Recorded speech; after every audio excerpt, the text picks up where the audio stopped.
Alright, I figured I'd start this off with a little sketch of kind of got an idea of what I plan on building. But I'm going to work on building a rear swing arm for this go-kart, and this right here be the seating area of the frame. And then I plan on building a triangle shape so that way the engine, because this is one of them GX200 clone like generator tiller engines, and it needs to sit level.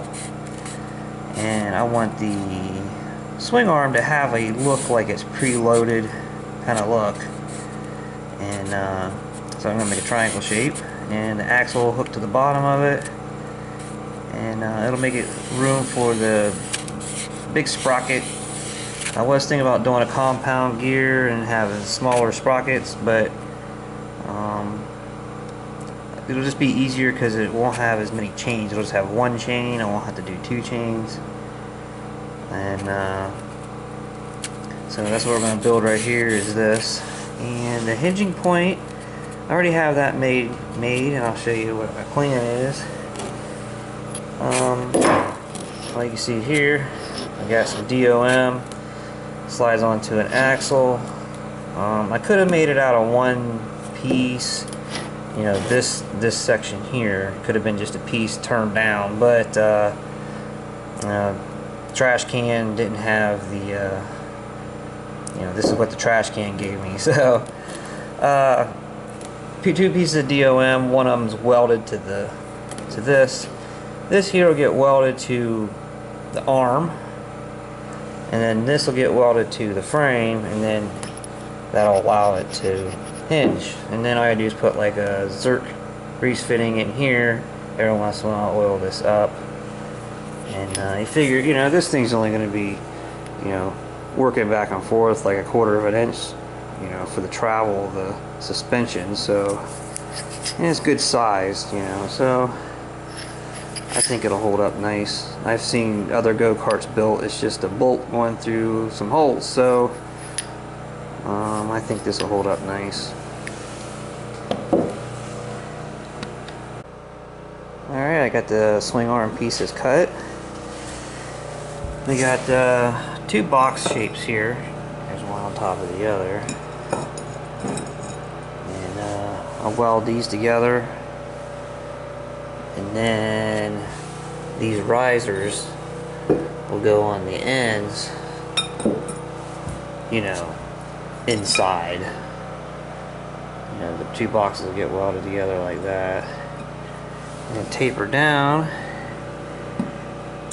and this end will be together.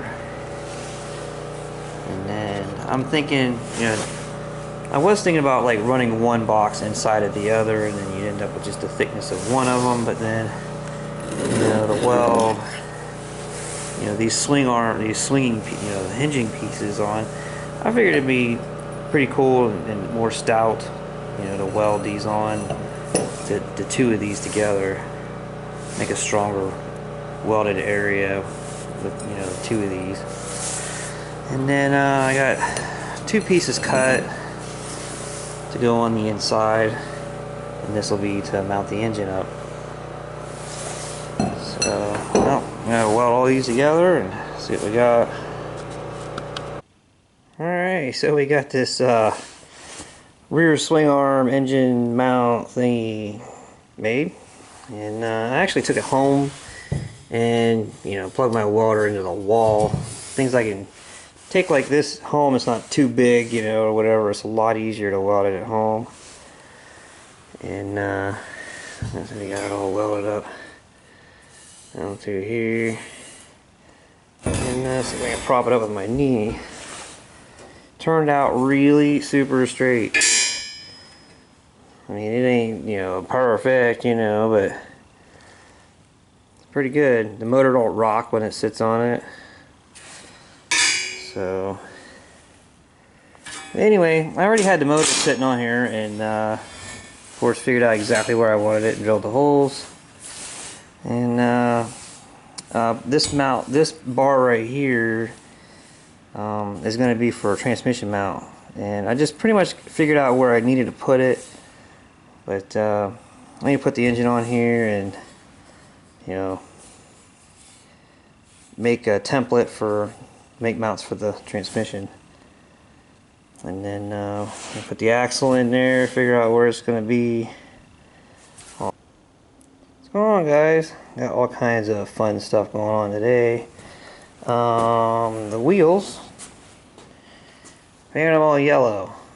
And basically because I got these bright yellow seats, and I figured I'd paint the wheels yellow, and then the engine is, well, it's got the little yellow, bright yellow handle on it. The engine's blue, so I'm figuring just doing like blue and yellow on this, like blue on the frame, you know, yellow wheels, and yeah. So let's see, last time we finished up that swing arm. Some other things we got here is this this big ass sprocket. It is a 60 tooth. And now we got our pillow block bearings.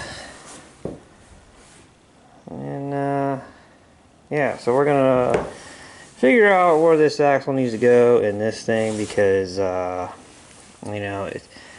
this is going to be going underneath this, so the axle needs to be in a position that stinking sprocket's going to miss this guy. So, like I said before, I was thinking about doing like a compound gear, like putting in a jack shaft and having, you know, a gear reduction on a jack shaft. And I just decided to do the one big sprocket. It just makes it so there's less stuff in here, you know. So current gear ratios,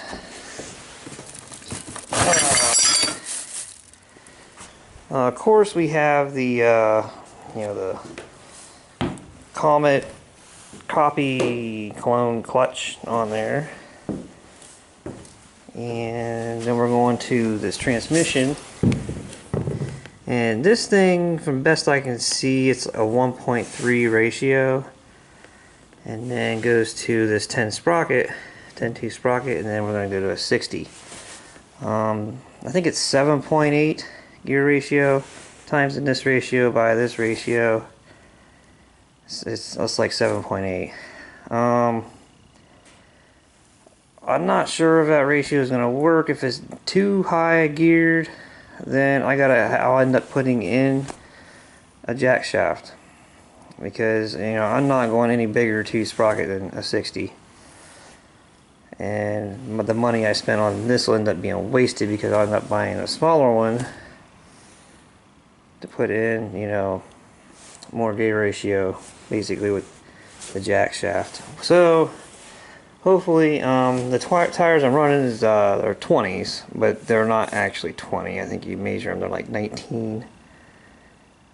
And so most people, I've seen people going with like 5 to 6 ratios with 15-inch, 12-inch, 15-inch tires. So I don't know. I just have to try to keep the weight down on this thing as much as I can, which, right there's 40 pounds, and then right there's probably 50 pounds.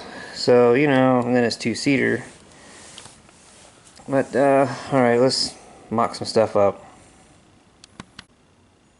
Alright, guys, this thing's just sitting here, like, seats are on a bucket, and, that shock's just kind of leaning there. But, that's kind of what I have an idea of what I want to do. Frame come up, in behind the seats, the shock will hook to the back of it, down to that swing arm. And this thing is high off the ground, and I'm purposely doing that because, well, it's going to run around a field. It's kind of rough. So, here's the kind of ground clearance it'll have. And then, I need to make, work. Next thing I want to do here is work on making some mounts for that little gearbox. But kind of set everything here, as a, just kind of get an idea of for myself of what I want to do here. Frame will probably be like down here, and there'll be some kind of risers. I'm actually thinking about taking the adjustments out of the black Saturn, so at least the driver's seat can move back and forth. But it's actually turned out to be more of like a side-by-side than it is a go-kart. Alright, kind of just throw the chain around there to kind of get an idea. I'm going to have to put a keyway in this shaft right here. So this will make it so that I can at least mark out on there, the length of it that it needs to be. So that way it still has room to move around a little bit. And then I also got little clamps. There's 4 of them. One to go each side of the pillow block bearings to hold the axle in its position instead of just using the set screws on the pillow blocks. And then I'll probably put one of these on each side of that big sprocket. So I ain't gotta rely on the set screws on that either. Making mounts for this. See, I kind of marked it out on there.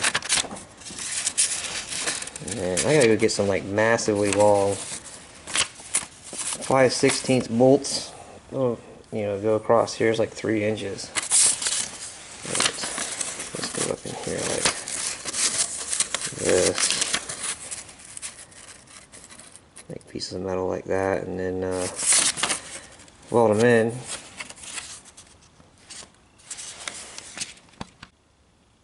Alright, made those pieces of metal.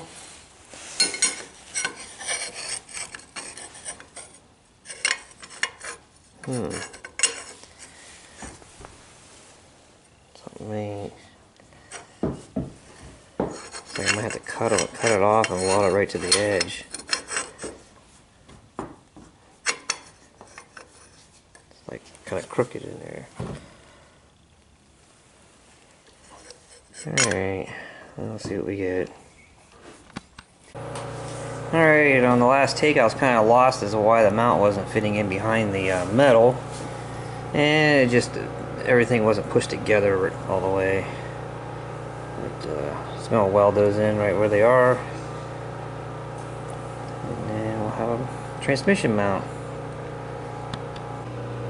Alright, got that mounts welded in. Well, I welded that one in pretty good on one side. This one here is just kind of tacked on the other. I'm going to wait till I tear it all apart, finish welding it up. And then I'm going to tear it all apart now, and these pillow blocks are held in right now with clamps, and I marked them with a permanent marker where they need to be. So let's tear it all apart so I can drill those holes out and permanently mount the thing. Currently have this chain set up so that once you put a master link in it, there is a little bit of slack, so there will be a certain amount, like give or take a little bit on these, depending on where the axle actually ends up being. But I'm looking at like making some kind of tensioner. I'm gonna go in here that I can adjust, like loosen up and adjust it, maybe kind of like that one I made for the yard truck, that humongous thing. But yeah, I'll drill those out. Alright, I got this thing all tore apart and upside down, and I'm going to drill these out, put some 1/2-inch bolts in it. Alright, we got the axle all bolted in there now. And I was kind of thinking about, I got to work on some kind of brake system for this thing, and kind of looking around at like rotors and calipers and stuff, and I don't know what I'm going to do yet. So I know I want to put a floating brake on it, like one of these. You see it has like things that can make it so that it can float on there, so if your rotor's ends up a little bent or anything like that, it's not pushing the caliper out of the way, and then you got to pump your brakes every time you want to put them on. This thing will actually move a little bit. So I want to use a caliper like that. But anyways, I want to put a four-wheeler kind of like one of the little PZ carburetors on this engine. And I worked on and made a little intake manifold and a little bolt on there. And then I gotta make a flange for the other end. But I wasn't really sure what I was going to use for a carb. But when I was digging around for the brakes, I actually found this PZ20. And you can see here, this right here is the original carburetor. It is a bigger carburetor. Probably 2mm at least. So it should be big enough. But pretty much, I took the governor out of this, and I might have to get new valve springs. But I don't want this thing to run like a tractor engine. So, and linkages and stuff's a lot easier to hook up to something like this. I mean, it's nothing to make linkages to, the original carburetor. It's just, this right here is going to work a lot easier to get it started every time. Choke's a little lever here. I don't know if I'll run linkages up for the choke. Pretty much usually once you initially start one of these, you might have to choke it, but probably after that you're going to just fire it up and go. So I'm gonna make a flange that fits that. Weld it to this guy. But I'll catch you guys later.